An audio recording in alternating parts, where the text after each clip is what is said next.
Então, continuando com o nosso estudo sobre os 10 mandamentos, ontem e hoje nós vamos para o sexto mandamento, que é o primeiro mandamento que já lida com as nossas relações de área horizontal, né? A parte horizontal entre nós como seres humanos. Até o quinto mandamento era principalmente o nosso relacionamento com Deus, relacionamento vertical. Agora do quinto até o 10º trata mais dos nossos relacionamentos horizontais, né, com outras pessoas.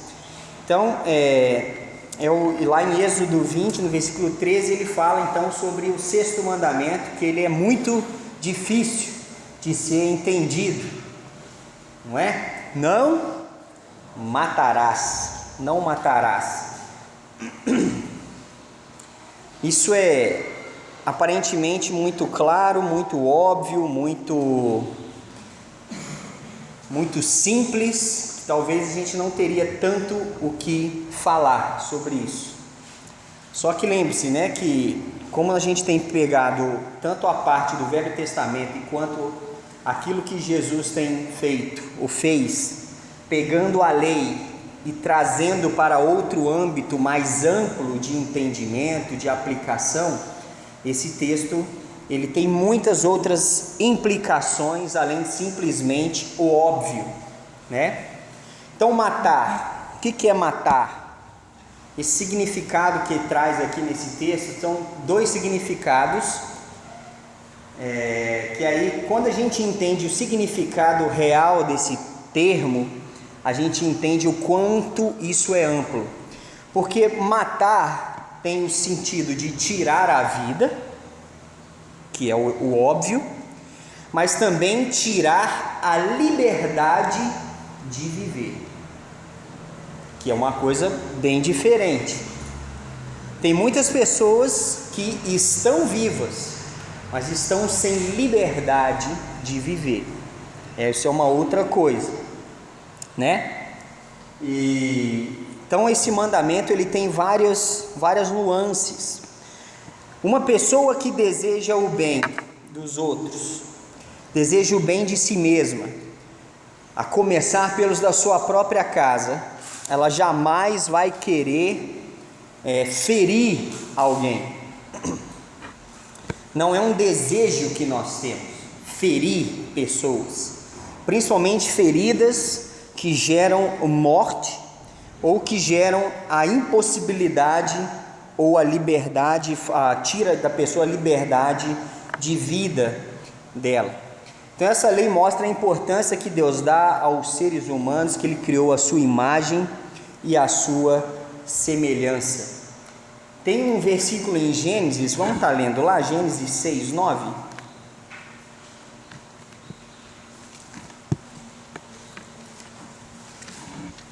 Gênesis capítulo 6, versículo 9.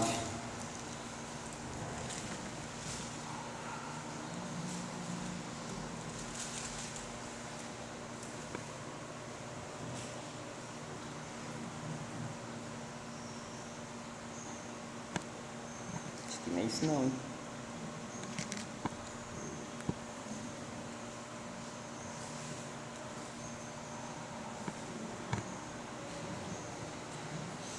Não é esse versículo não, eu perdi a referência, como sempre eu estou... 4:9? Ou 9:6? Bom, 4:6,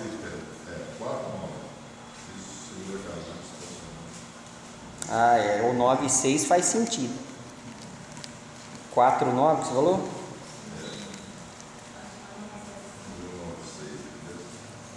Não, na verdade é o 9:6 mesmo. E eu e minhas confusões na hora de anotar as coisas.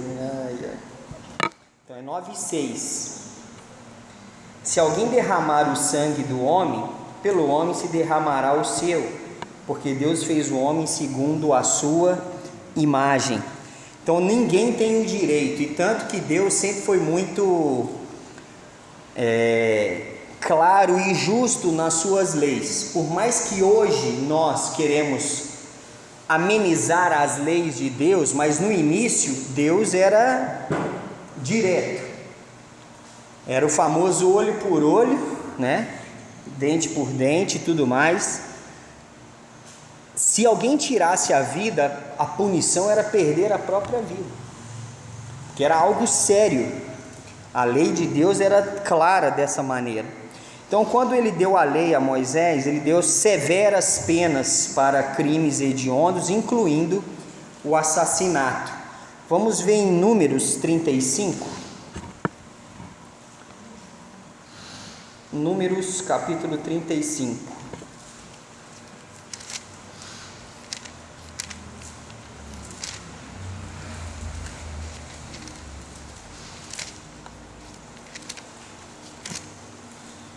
Versículo 16.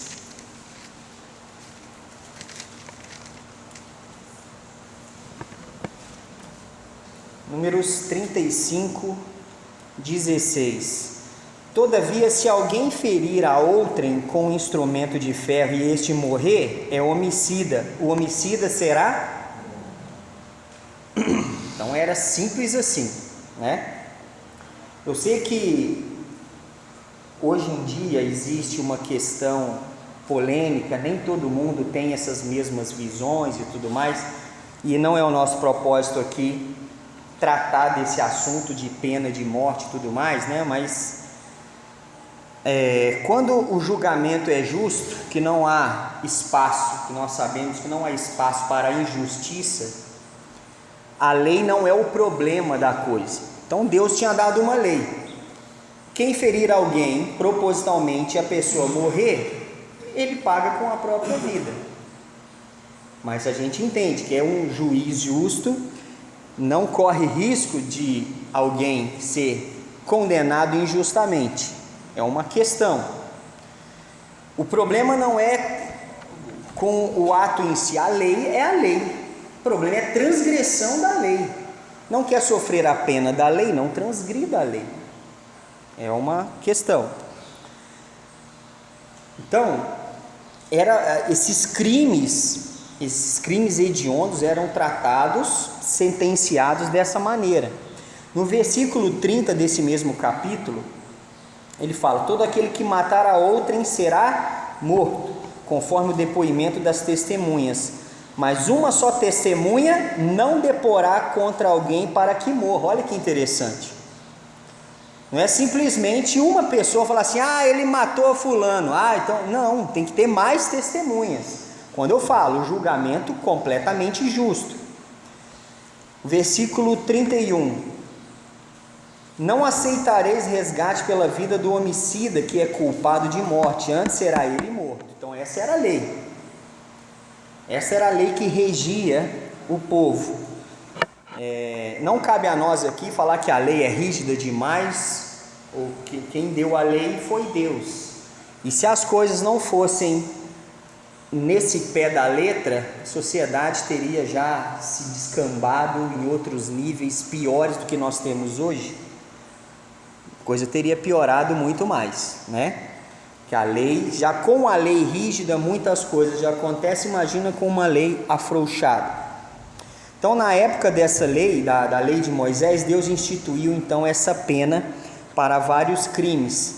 Se analisar o capítulo 20 de Levítico, Levítico tem no capítulo 20, fala sobre vários crimes que tinha esse tipo de condenação. Aí fala ali sobre penas para diversos crimes, né?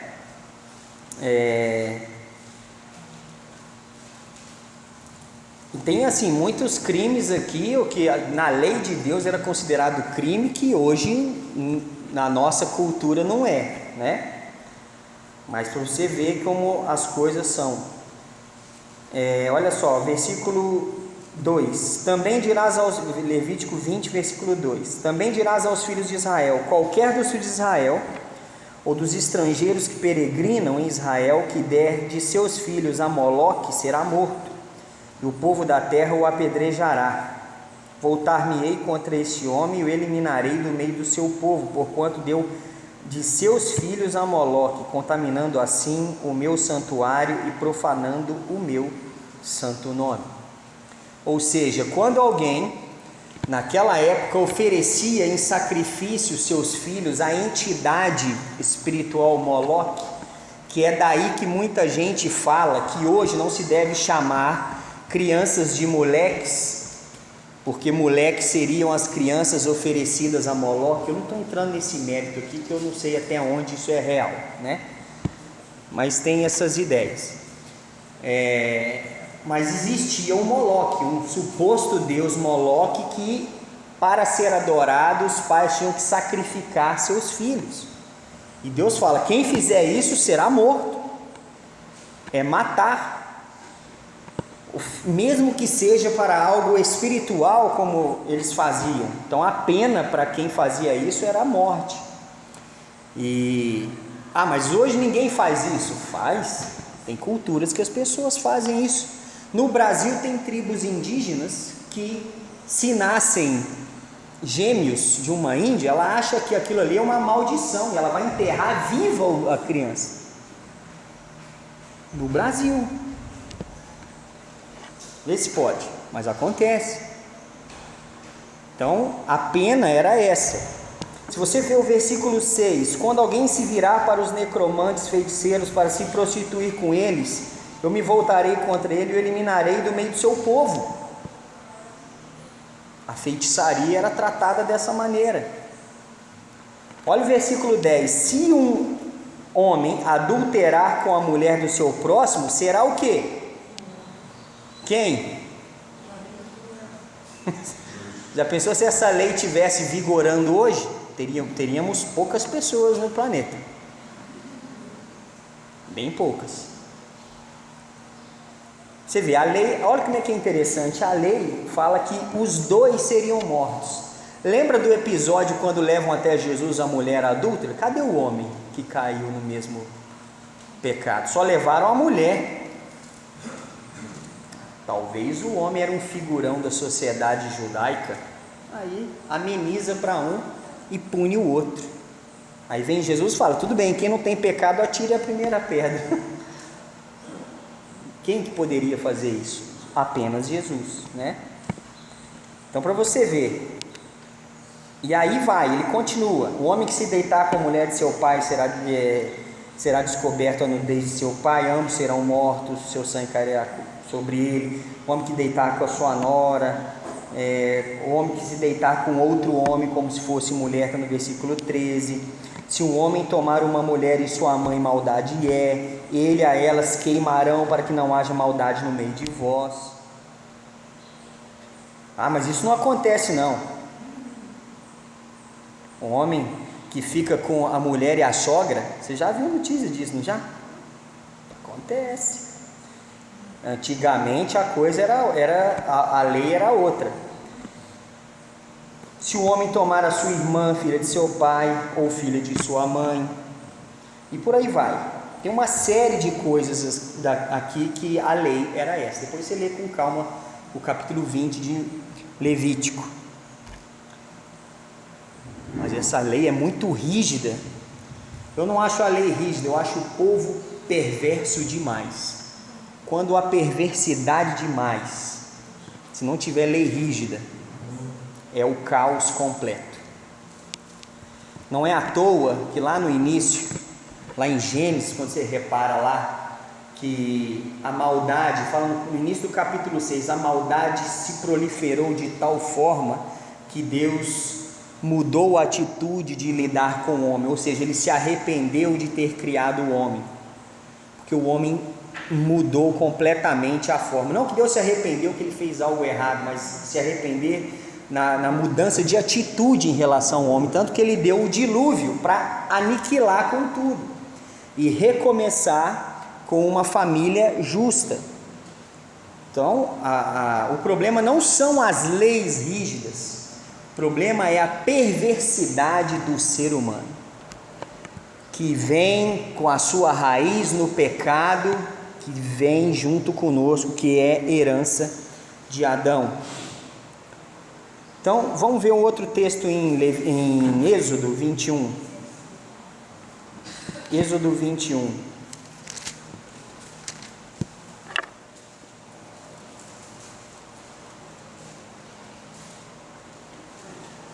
Êxodo 21, versículos 12 em diante.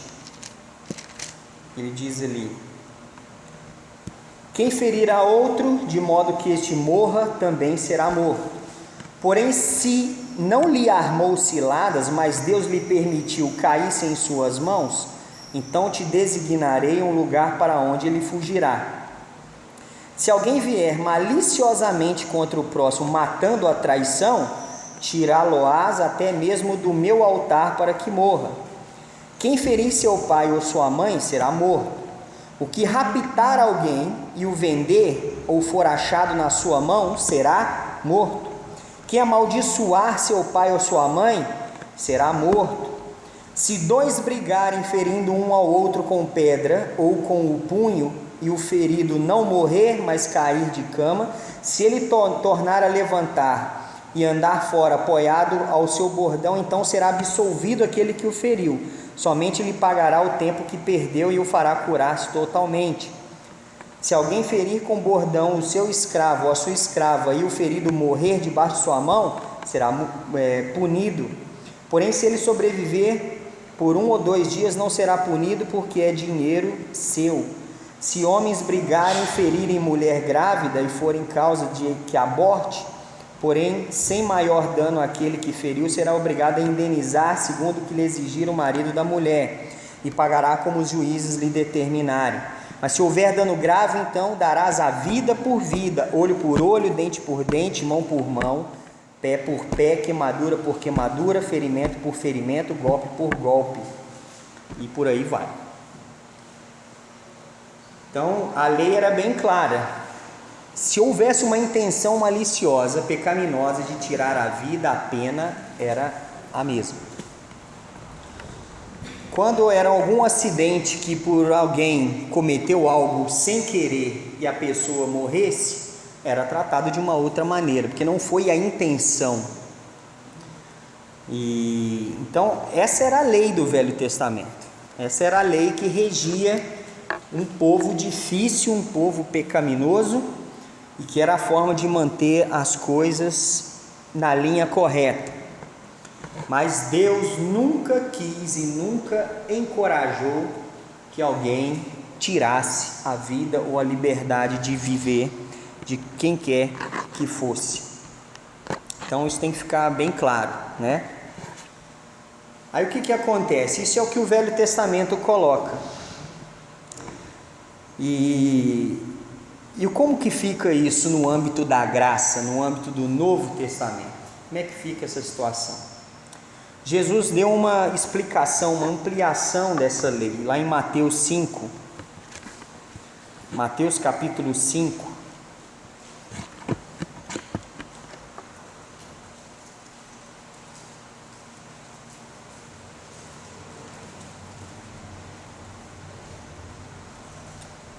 Mateus 5, dos versículos 21 em diante.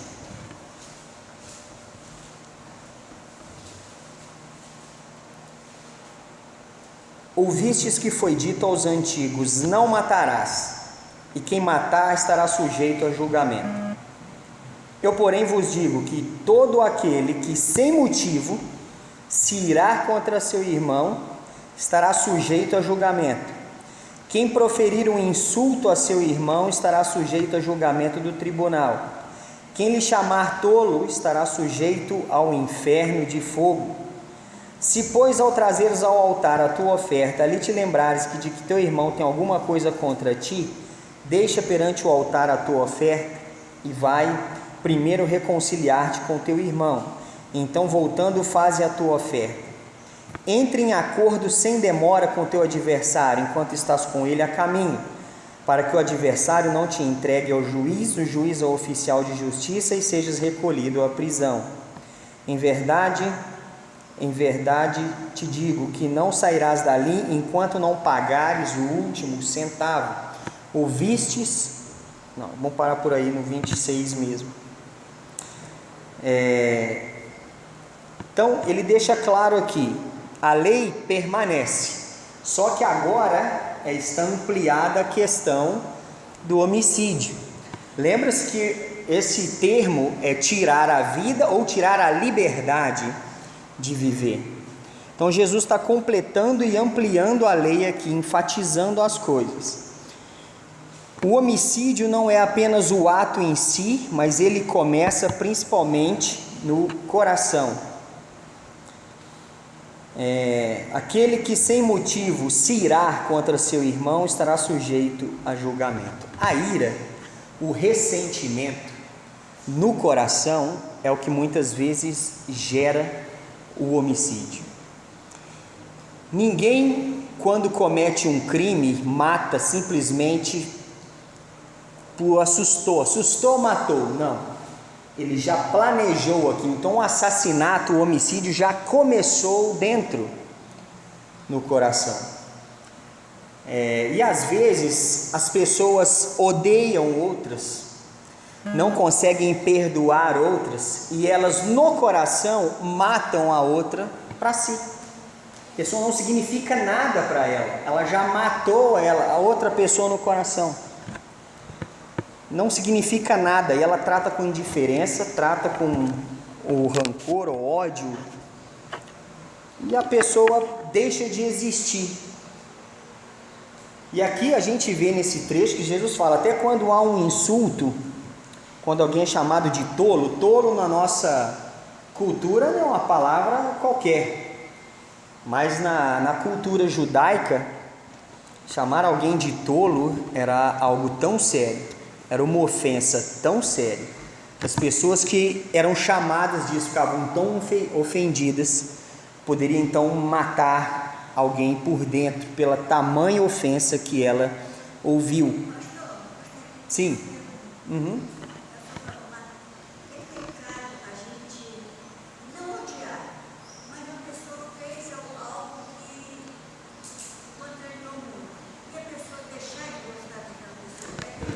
Então aí que é uma grande diferença. Nós temos a obrigação de amar. Amar é uma coisa, gostar é outra. Gostar não é amor em si. Gostar tem questão de afinidade.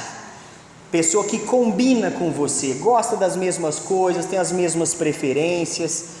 Você consegue ter uma afinidade de gostos, de preferências com o outro. Isso é o gostar. Agora o amar não. Eu posso não gostar de alguém, não ter muita afinidade com alguém, mas agir em amor. Fazer algo que vai ajudar ela de alguma maneira, vai priorizar a vida dela, vou fazer algo que vai melhorar a vida, mesmo que eu não tenha afinidade com ela.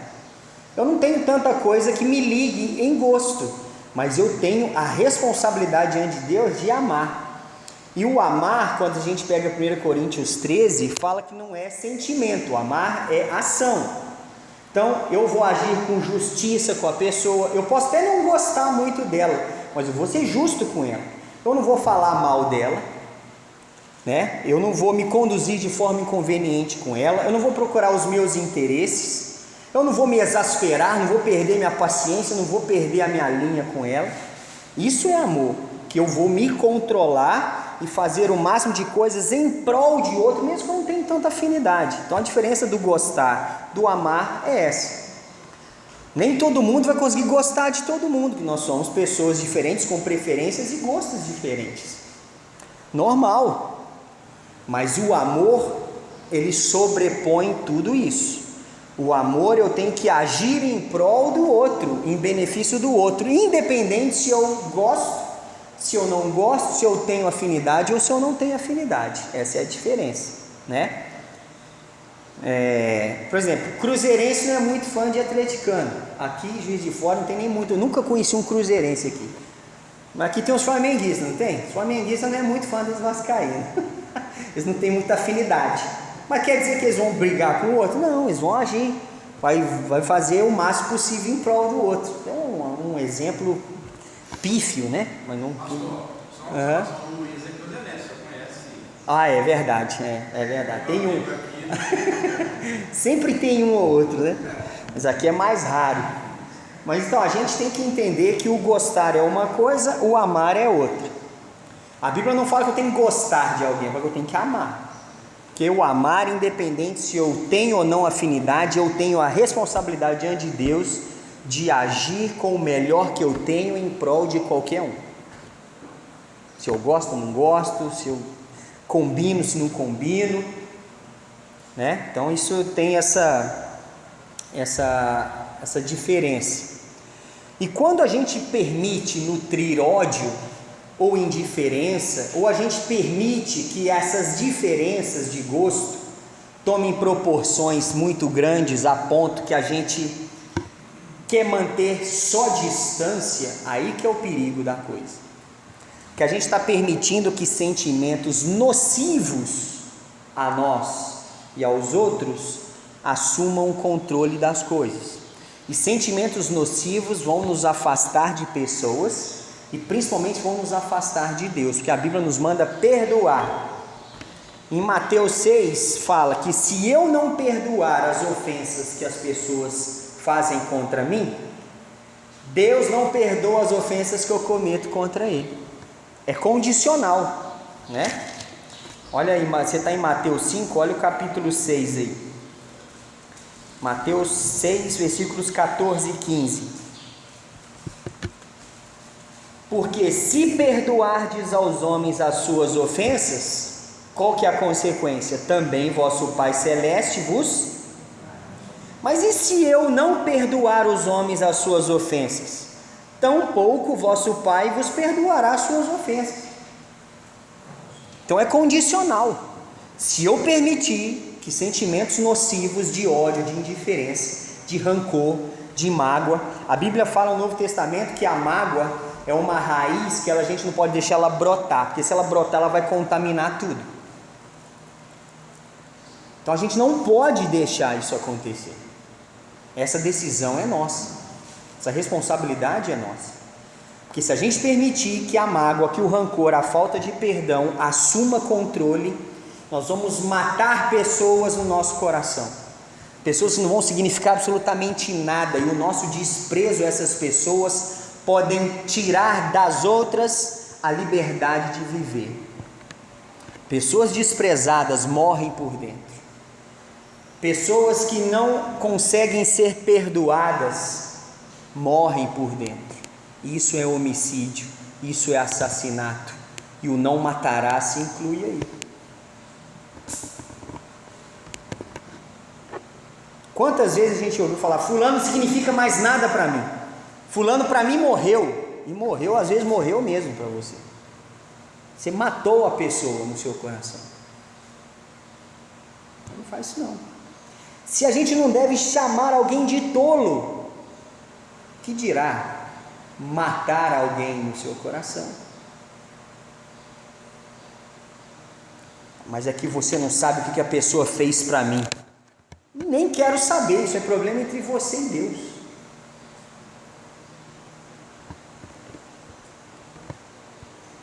Está horrorizado que alguém fez coisa horrível contra você? E as coisas que você faz contra Deus que também precisa de perdão? Você acha que só os outros fazem coisas horríveis contra você? E nós somos os santos, nós somos a santidade literal? Não somos, a gente faz coisas horríveis também. Quando Deus fala para você fazer uma coisa e você não faz, isso é pecado. Quando a Bíblia fala para você fazer uma coisa ou não fazer algo e você faz, é pecado. Pecado de ação, pecado de omissão, é pecado e é horrível, que Deus abomina o pecado. Mas a gente abomina os pecados que as pessoas fazem contra nós, mas o que a gente faz com Deus a gente aceita. Mas Deus não aceita nenhum nem outro. Tanto que Ele é claro, se você perdoar as pessoas que pecam contra você, eu também vou te perdoar o pecado que você faz contra mim. Se não perdoar, também não te perdoo não. Porque se você não entender o perdão, não consegue sair de você perdão, você não entendeu o perdão meu que eu te dou. Então a pessoa não entendeu. E às vezes a gente é muito machucado, a gente se decepciona com pessoas. Por isso que o meu lema de vida é, que eu depois de muito me decepcionar, muitas vezes me falaram isso: tenha um mínimo de expectativa de alguém, o mínimo. Não espera nada de ninguém não, porque quanto mais você espera, mais você se decepciona. Se você esperar o mínimo possível, qualquer progresso, qualquer coisa que alguém fizer vai ser um lucro, você vai ficar muito feliz. Você não está esperando aquilo, você já não espera nada de ninguém, você espera só de Deus, porque Ele é o único que não vai te deixar na mão. Agora, quando a gente coloca expectativa demais em cima das pessoas, elas vão pisar na bola, na hora de pisar na bola, você, que decepção, eu não esperava isso. Não esperava um ser humano? Vai esperar o que do ser humano pecaminoso? A gente quer que ele seja o mais bíblico possível, mas a gente é. Então, as expectativas é o que estragam os relacionamentos. A gente cria muita expectativa, as pessoas não cumprem. Da mesma forma que as pessoas colocam demais expectativa em nós. Se a gente não cumprir, fica todo mundo decepcionado. Então não vamos criar tanta expectativa. Vamos criar a expectativa que Deus faça o melhor. Aí, o que vier vai ser lucro. E a gente vai parar de matar as pessoas no nosso coração. Então a ira, um insulto grave, tudo isso aí são motivos ou questões que podem gerar o assassinato no coração. Então, a gente tem que tomar cuidado. A gente tem uma facilidade de matar pessoas chatas no nosso coração. Não é verdade? Pessoas chatas, a gente passa a faca nelas no coração rapidinho. Muito rápido. Então a dica que eu dou, cuidado se você irrita muito pessoas que estão ao seu redor. Provocar irritação é um primeiro motivo, uma primeira disposição para que as pessoas comecem a querer te matar por dentro. Porque não é chato alguém que fica te irritando toda hora? Você fala, gente, não faz isso, me irrita. E a pessoa faz. Daqui a pouco você quer distância dela. Sai pra lá, coisa ruim, né? Já começa até a atribuir características malignas da pessoa. Aí vira coisa ruim, vira o demônio, fulano é o demônio, e aí por aí vai. Pulando parece estar com um capeta no corpo, já está até possuindo a pessoa pelo mal, né? Então, analise se você tem irritado muita gente. Cuidado. Respeitar limites dos outros. Às vezes a gente começa a matar as pessoas por dentro quando elas não respeitam os nossos limites. Quando a gente fala aqui não, e a pessoa aqui não, que eu vou, aí ultrapassa o limite. Isso vai gerando aquela ira. E a Bíblia fala: irai-vos, mas não pequeis, não se põe o sol sobre a vossa ira. É o que ele fala aqui em Mateus 5. Está em desacordo com alguém? Resolve isso rápido. Resolve rápido. Porque se não resolver rápido, aquilo vai tomando outras proporções, vai piorando, vai gerando o caos, até que vire um assassinato por dentro. Aí ele fala: se você vai entregar a sua oferta e ver que está em desacordo com alguém, deixa a sua oferta lá e vai se reconciliar, depois volta e entrega a sua oferta. Então isso é muito sério, né? Então o homicídio ele é algo sério que às vezes pode acontecer dentro do coração, mas é interessante que Deus perdoa o homicida. Uma pessoa que tirou a vida de alguém, seja por qualquer motivo, se ela se arrepender verdadeiramente e pedir o perdão de Deus, Deus vai perdoar ela ou não vai?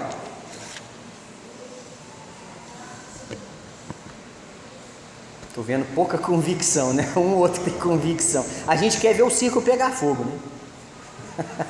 A gente quer ver fulano matou, agora morre. A gente quer ver isso aí, né? Existe uma diferença entre o perdão e pagar pelas consequências dos seus atos. São coisas diferentes. Lá em Mateus 5, o último versículo que a gente leu aí, o 26, fala: Em verdade digo que não sairás dali enquanto não pagares o último centavo. Então aqui ele está falando sobre aqueles que cometem crimes. Eles podem receber o perdão de Deus, mas vão pagar pelas consequências do seu erro até o fim. Cometeu um assassinato, foi preso, vai ficar lá 10 anos preso.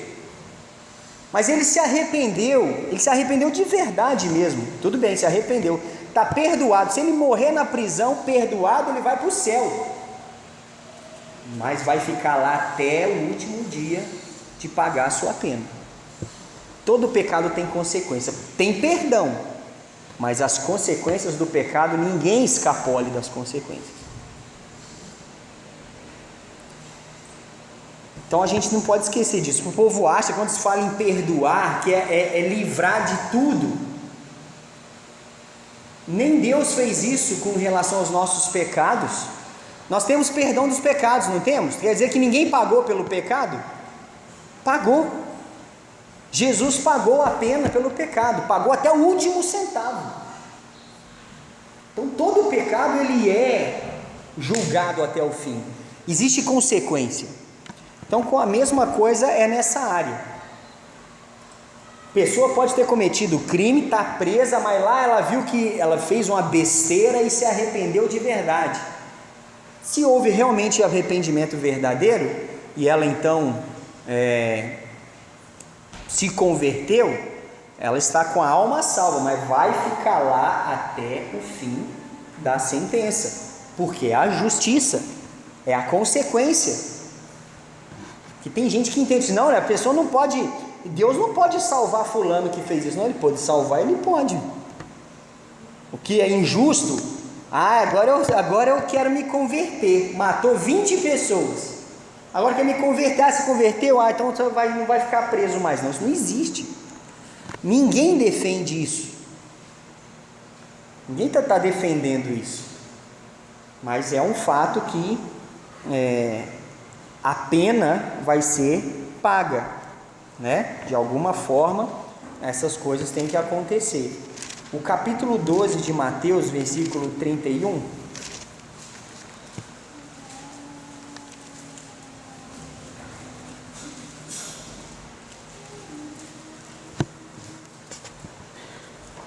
Existe só um pecado que não tem perdão, que é o que fala em Mateus 12, 31. Por isso vos declaro, todo pecado e blasfêmia serão perdoados aos homens, mas a blasfêmia contra o Espírito não será perdoada. Então aqui é o único pecado que Deus não perdoa, quando nós atribuímos ao diabo algo que é Deus que fez, ou quando nós fazemos de uma seguinte forma, a gente ignora todos os apelos do Espírito Santo, a gente renega a obra do Espírito Santo na nossa vida. Quando a gente faz isso de forma consciente, eu renego a obra do Espírito Santo, eu não quero, eu não aceito, e faz isso de forma consciente, isso é uma blasfêmia contra a ação do Espírito Santo, isso não tem perdão. Então o assassinato tem perdão se há verdadeiro arrependimento.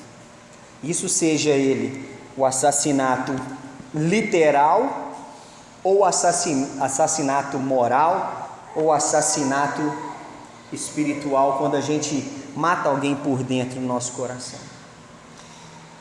Então é bem amplo isso. Deus lida aí com isso de uma forma muito séria, que Deus prioriza a vida, e Ele nos criou a sua imagem e semelhança com as condições que Ele nos dá para amarmos, desenvolvermos boas relações e aprendermos a extrair de cada um o melhor que cada um tem.